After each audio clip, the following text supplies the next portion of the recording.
Sore, kawan-kawan. Hari ini kita akan berangkat ke Jakarta dari Makassar menggunakan Garuda GA612. Di Bandara Sultan Hasanuddin kita akan menunggu di gate 6.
Your attention please.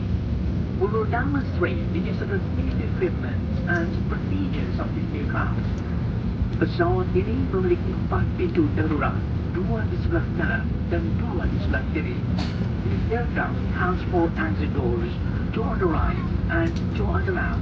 Pesawat ini juga dilengkapi dengan 4 jendela darurat masing-masing.